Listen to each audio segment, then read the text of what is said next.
in the entire United States. Anyone who gets into trouble with the law quickly ends up here, at the Northeast Correctional Center in Bowling Green, or NECC for short.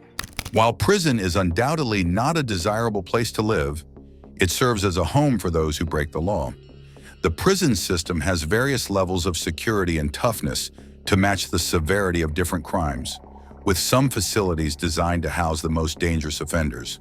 However, due to issues like overpopulation and underfunding, some of these prisons become incredibly harsh environments where inmates struggle to cope. A different world, with its own rules. Zero tolerance.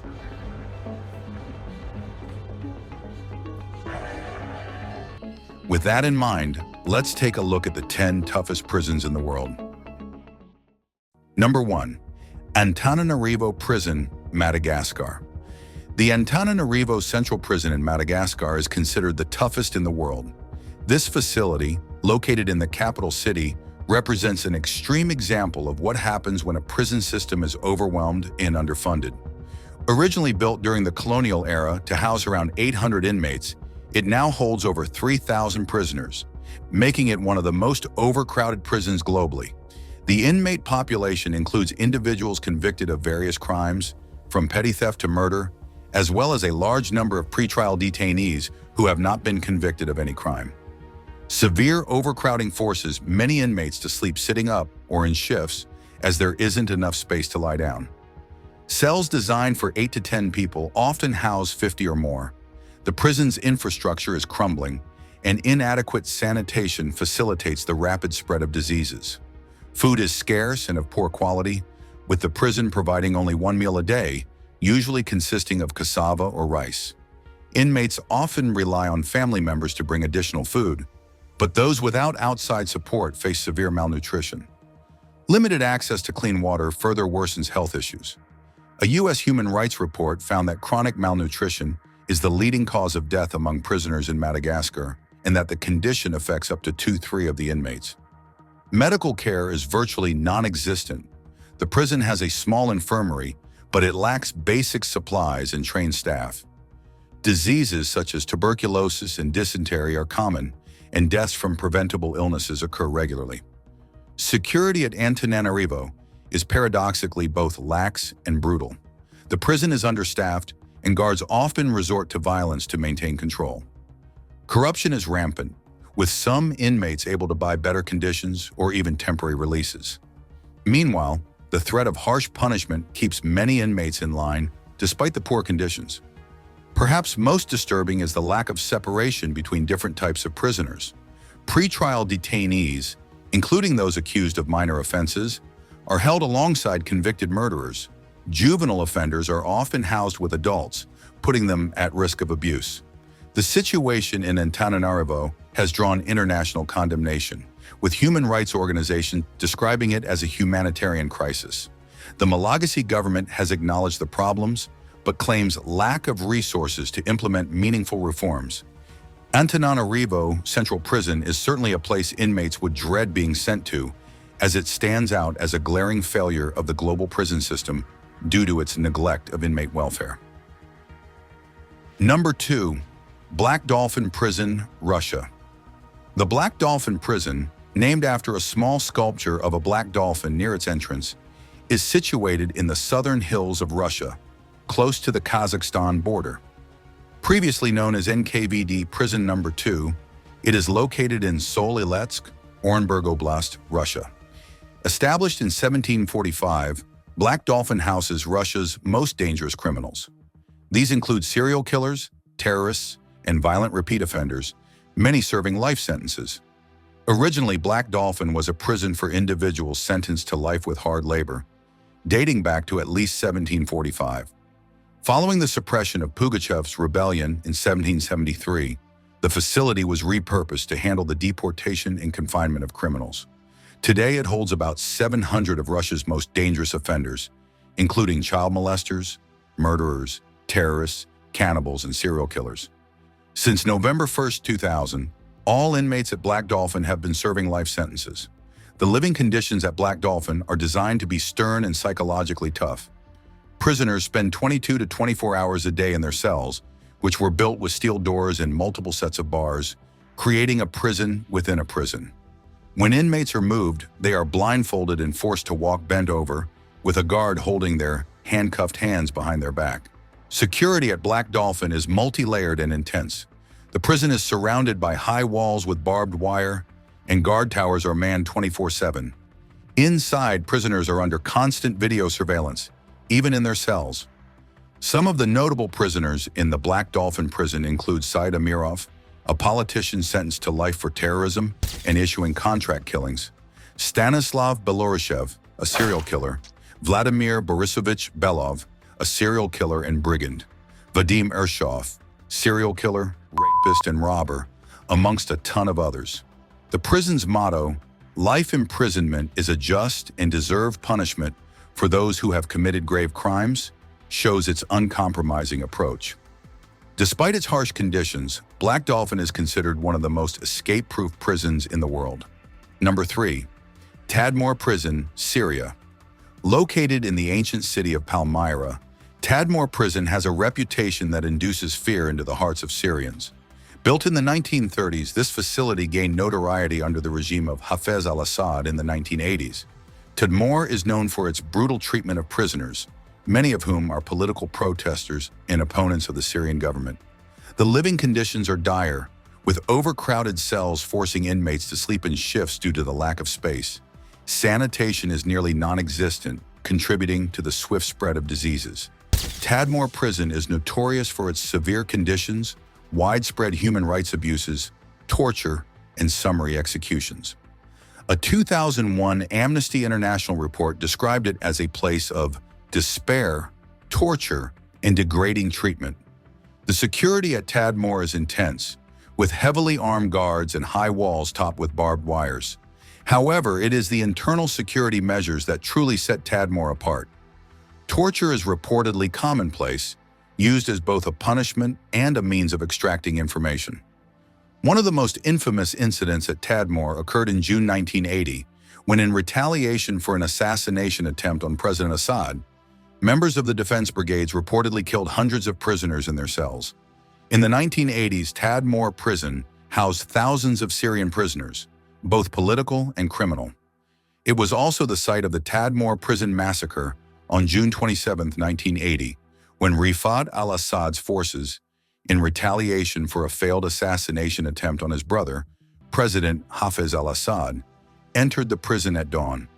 Members of the defense brigades, under Rifat al-Assad's command, killed approximately 1,000 prisoners in their cells and dormitories. This massacre is widely known throughout Syria. While Tadmor was temporarily closed in 2001, it was reopened in 2011 and continues to be a symbol of oppression in Syria. Number 4. ADX Florence Supermax Prison, United States. We now move to the United States, specifically to the state of Colorado, where we find the Administrative Maximum Facility, better known as ADX Florence, or the Alcatraz of the Rockies. ADX Florence is part of the Federal Correctional Complex Florence, located on 49 acres. It includes various facilities with different security levels, such as the nearby United States Penitentiary, Florence High. Constructed in 1994 and opened about a year later, ADX Florence was designed to be the most secure prison in the U.S. federal system. It houses some of America's most notorious criminals, including international terrorists, drug lords, and domestic extremists. Florence houses male inmates in the federal prison system who are considered the most dangerous and require the strictest control, including those whose escape would pose a significant threat to national security. The living conditions at ADX Florence are characterized by extreme isolation. Inmates spend 23 hours a day in solitary confinement in 7 by 12-foot concrete cells. These cells are designed so that inmates have no way to see the sky or their surroundings, further adding to their sense of isolation. As of July 6, 2024, the Supermax unit at Florence houses 337 male inmates, each assigned to one of 6 security levels. Although it is designed to accommodate up to 474 inmates, it has never reached full capacity. The most current inmates at Florence have been placed there due to a history of committing violent crimes, including murder against corrections officers and fellow inmates. They are housed in administrative segregation and kept in solitary confinement for 23 hours a day. During the 1 hour outside their cells, which can occur at any time, they are restrained with handcuffs, shackles, or both. This hour is designated for exercise and, if earned, a phone call. Their diet is controlled to prevent misuse of food for self-harm or creating unsanitary conditions in their cells. The psychological impact of this extreme isolation is profound, leading some to argue that the conditions at ADX Florence amount to cruel and unusual punishment. However, others maintain that such measures are necessary for the most dangerous offenders in the federal system. Number 5. Camp 22, North Korea. The next prison on our list now takes us to one of the most secretive and repressive countries in the world, North Korea. Here we find Camp 22, also known as Horyong Concentration Camp. Horyong Concentration Camp, also known as Hangyang Concentration Camp, was a death camp in North Korea reported to have been closed in 2012. Officially identified as Kwalaso No. 22, it was a maximum security facility completely isolated from the outside world. The camp is believed to house political prisoners and their families, including children, as part of North Korea's 3 generations of punishment policy. Inmates are typically those accused of political crimes against the state or the ruling Kim family. Living conditions in Camp 22 are reported to be horrific. Prisoners face severe malnutrition, with many slowly starving to death. Forced labor is a daily reality, with inmates working in mines, farms, and factories under grueling conditions. Former guard An Myong-chol describes the conditions at Horyong Concentration Camp as extremely harsh and life-threatening. He was shocked by the sight of prisoners who appeared as walking skeletons, dwarfs, and cripples in rags. An estimated that about 30% of the prisoners had deformities, including torn ears, smashed eyes, crooked noses, and faces covered in cuts and scars from beatings. Around 2,000 prisoners were missing limbs, yet even those needing crutches were forced to work. Prisoners were given 180 grams of corn per meal, twice daily, with almost no vegetables or meat. The only meat they consumed came from rats, snakes, frogs, or insects they caught. An estimated that 502,000 prisoners, mostly children, died of malnutrition each year. Despite these high mortality rates, the inmate population remained steady, indicating a similar number of new arrivals each year. Security at Camp 22 is brutal and uncompromising. The camp is surrounded by an electrified fence and guard towers. Attempted escapes are said to be punishable by immediate execution, often carried out publicly as a deterrent to others. Perhaps most disturbing are reports of medical experimentation on prisoners, including testing of chemical and biological weapons. While these claims are difficult to verify, they contribute to Camp 22's reputation as one of the most inhumane prisons in the world. Number 6. Petak Island Prison, Russia. Our next entry takes us back to Russia, this time to the remote wilderness of Siberia. Nestled on an island in the middle of Lake Novozero, you'll find Petak Island Prison. Established during the Soviet era, Petak Island Prison is reserved for prisoners serving life sentences. Its inmates include some of Russia's most dangerous criminals, from serial killers to terrorists such as Artyom Anufriev, serial killer, Alexander Bishkov, serial killer and cannibal, Timofey Pochivalov, serial killer, Dmitry Gridin, serial killer, amongst many others. A Russian Orthodox monastery was established on this island in 1517 by Saint Cyril of Novozero after he saw a column of fire hitting the island. Following the October Revolution in 1917, the monastery was repurposed as a prison for enemies of the revolution. During the 1930s and 1940s, it served as a penal colony for victims of Joseph Stalin's purges. After Stalin's death in 1953, it was converted into a regular prison for dangerous criminals. In 1997, the prison was transformed into a facility exclusively for life sentence inmates and those formerly sentenced to death. The latter group had their sentences commuted to life after the 1996 moratorium on the death penalty in Russia. The prison is surrounded by frigid waters and dense forests, making escape almost impossible. Despite this natural barrier, the facility maintains strict internal security measures, with guards outnumbering prisoners and modern surveillance technology in use. Number 7. Alta Ciudad Barrios, El Salvador. Located in Central America, specifically in El Salvador, is Alta Ciudad Barrios Prison. This facility is notable for its unique and dangerous social dynamics. Ciudad Barrios was originally built as part of El Salvador's policy of separating gang members in different prisons. As a result, it houses exclusively members of the notorious MS-13 gang, one of the most violent criminal organizations in the Americas. The living conditions at Ciudad Barrios are extremely harsh. The prison suffers from severe overcrowding, with inmates packed tightly into cells and hallways. Sanitation is inadequate, leading to rapid outbreaks of disease. Essential resources like food and water are often scarce, resulting in widespread malnutrition among the prisoners. What sets Ciudad Barrios apart is its unique internal governance. The prison is predominantly controlled by MS-13 gang members, with minimal oversight from the guards who seldom venture into the main areas. This lack of intervention has given rise to a complex internal hierarchy and allowed gang activities to persist and thrive within the prison walls. Security at Ciudad Barrios is primarily focused on preventing escapes and containing the inmates within the facility. However, the dynamics inside of the prison make it a volatile and dangerous environment, with violence between inmates being a constant threat. The concentration of gang members in one facility has been criticized for allowing gangs to strengthen their organizations and plan criminal activities from within the prison. However, authorities argue that this segregation prevents inter-gang violence that plagued mixed prisons in the past. Number 8. Guldani Prison, Georgia. We now turn our attention to the country of Georgia, specifically Guldani Prison, located in the capital city of Tbilisi. This facility gained international notoriety in 2012 due to a scandal involving widespread prisoner abuse. Guldani Prison houses a diverse mix of inmates, ranging from petty criminals to those convicted of more serious offenses. The prison population includes both men and women, although they are kept in separate sections to maintain some degree of order. Living conditions at Guldani have been described as substandard. Overcrowding is a significant problem, with many cells holding more inmates than they were designed to accommodate. Reports indicate that sanitation and healthcare services are inadequate, contributing to various health issues among the inmates.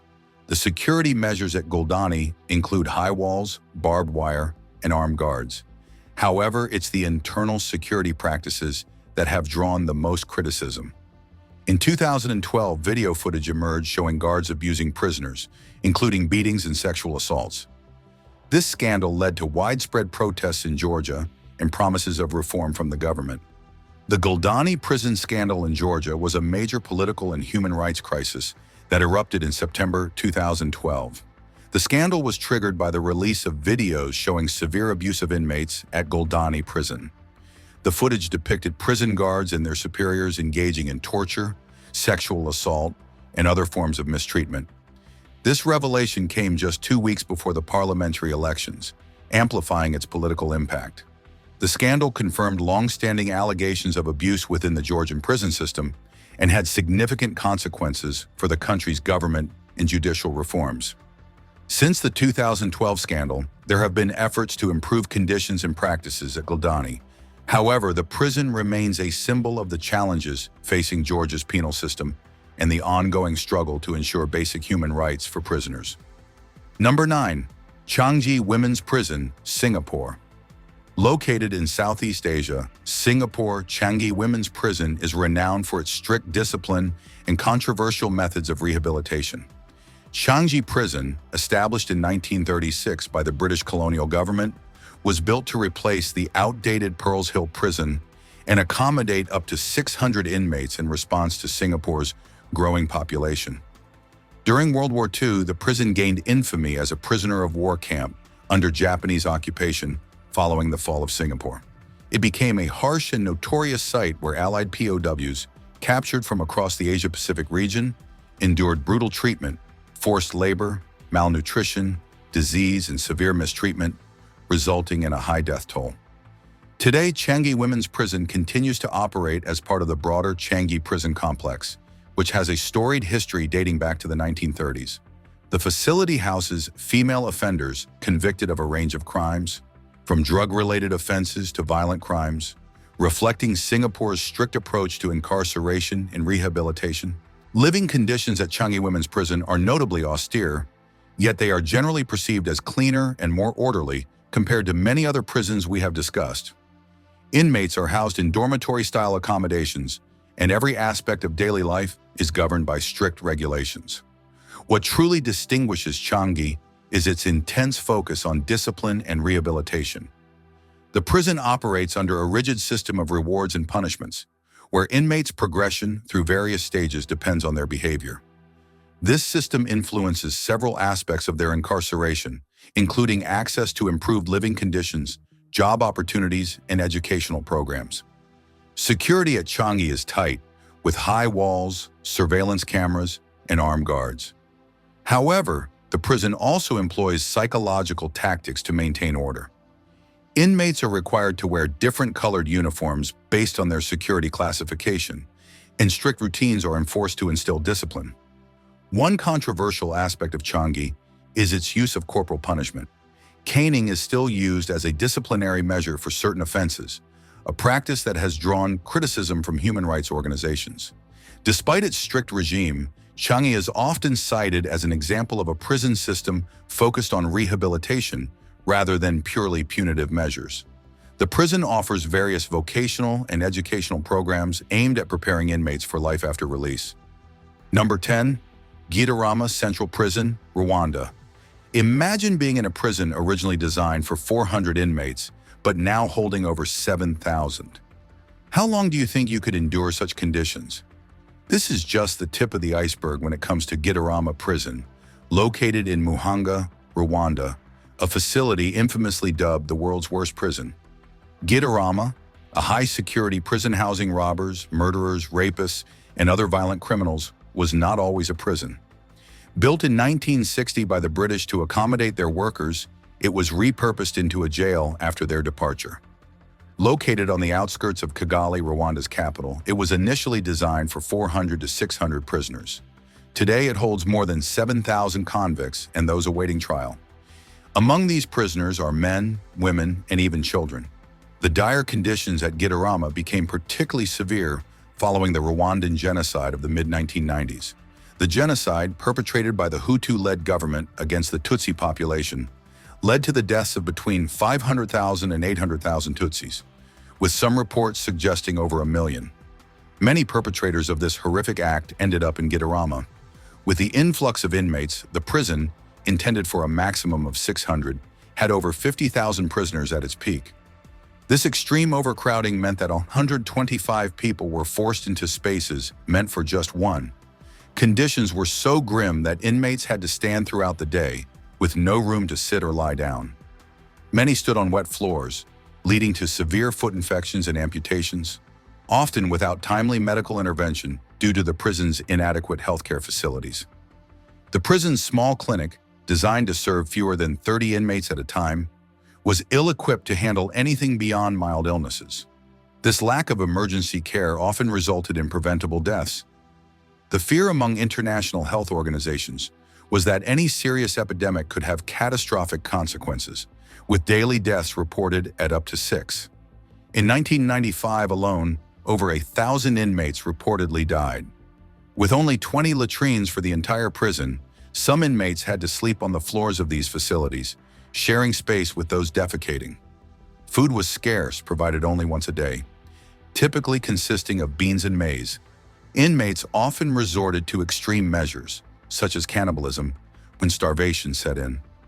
Why has Gitarama remained so neglected?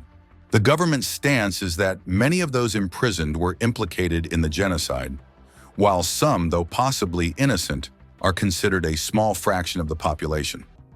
The prison's reputation for harsh conditions has deterred escape attempts, with records showing that the only documented escape attempts in the 1990s resulted in fatalities and injuries. However, much of the dire information about Gitarama is outdated. The prison, originally known as Gitarama, was renamed Muhanga in 2006 and has since undergone significant changes. By the early 2000s, overcrowding had been addressed, and the Rwanda Correctional Service relocated many inmates to other facilities. Today, inmates at Muhanga are fed twice daily, corn porridge in the morning and beans later in the day. They have access to medical care, sports facilities, vocational training, and are allowed visits from family, friends, and legal representatives. Vocational programs help inmates learn skills such as shoemaking and basket weaving, which they sell to visitors. The facility even includes a nursery for children born to inmates, who are cared for until they can be reunited with their families. And with that, we've come to the end of this video. Which of these prisons did you find the toughest? Share your thoughts in the comments.